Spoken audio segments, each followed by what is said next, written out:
கதைன்னு நினைக்காதீங்க. இது உண்மையிலே ஒரு நடந்த ஒரு விஷயம். எங்கள் ஊரில் ஒரு விவசாயி இருந்தார்.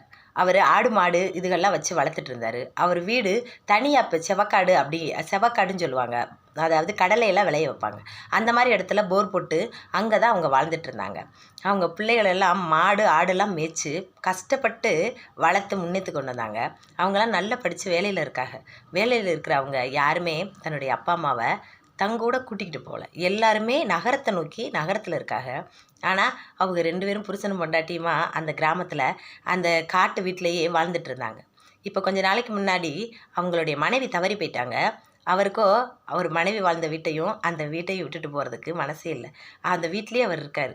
அவங்க பெத்த பிள்ளைகளை நல்லா படிக்க வச்சார். படிக்க வச்சதோட பலன் அவர் கடைசி வரைக்கும் தனிமையிலேயே வாழணுன்ற விதி விதிக்கப்பட்டிருக்கு. ஒரு வேளை படிக்க வைக்காமல் இருந்தால் அவங்க பிள்ளைகளும் ஆடு மாடு மேய்ச்சிக்கிட்டு அங்கேயே விவசாயத்தை பண்ணிக்கிட்டு அவரோட இருந்திருக்குமோ என்னமோ.